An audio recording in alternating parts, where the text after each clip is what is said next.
પ્રભુ ઈસુના મૂલ્યવાન ગૌરવી નામમાં આજની સવારની પ્રેમી સલામ. જય મસીહ કી, પ્રેઝ ધ લોર્ડ, હાલેલુયા. પ્રભુનો આપણે આભાર માનીએ છીએ કે પ્રભુએ કરેલો દાવો, હું જગતનું અજવાળું છું, પણ એ જ પ્રભુએ એ પ્રકાશ અને અજવાળા સમાન આપણને પણ બનાવ્યા. માથેની સુવાર્તા 5મો અધ્યાય 14મું વચન, તમે જગતનું અજવાળું છો. અને આ વચન જ્યારે પ્રભુ વિશ્વાસીઓને, શિષ્યોને, એની પાછળ ચાલનારા લોકની એક ઓળખ આપે છે. કઈ જગ્યાએ આપે છે? પહાડ પર. પહાડ પરનું જે ભાષણ છે, માથેની સુવાર્તાના 5મો, 6ઠ્ઠો, 7મો અધ્યાય આપણે જોઈએ છીએ કે એની અંદર પહાડ પરનું ભાષણ છે. પહાડ પરના ભાષણમાં પ્રભુ એ કહે છે કે વિશ્વાસીઓની જગત સમક્ષ ઓળખ આપે છે. એ અગાઉ ધન્યતાઓ કહે છે, અને ધન્યતાઓ કીધા બાદ શિષ્યોની, વિશ્વાસીઓને જગત સમક્ષ એક ઓળખાણ મૂકે છે કે જો તમે મારા પ્રકાશમાં ચાલો છો તો તમે પણ પ્રકાશ છો, જગતનું અજવાળું છો. અને એટલે બે ઓળખ પ્રભુએ અહીં આપી. તમે જગતનું મીઠું છો, તમે જગતનું અજવાળું છો.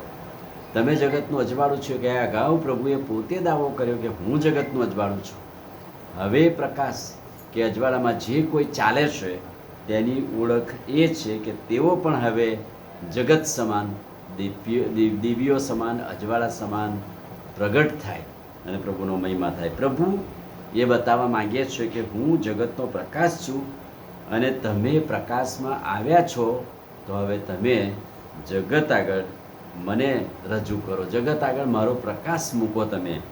તમે પણ જગત સમક્ષ તમારું અજવાળું એવું પ્રગટાવા દો કે તમારી રૂઢીકરણીઓ જોઈને આકાશમાંના બાપની તેઓ સ્તુતિ કરે. ખ્રિસ્તી જીવનમાં જે છુપાવી શકાતું નથી કે દીવો કરીને માપ તળે નહીં, પણ દેવી પર મૂકવામાં આવે છે. એટલે કે પહાડ પર ચડીને પ્રભુ જે ભાષણ કરે છે ત્યારે વિશ્વાસીઓને બતાવવા માંગે છે કે તમારું જે અજવાળું છે એ છૂપું રહી શકવું જોઈએ નહીં.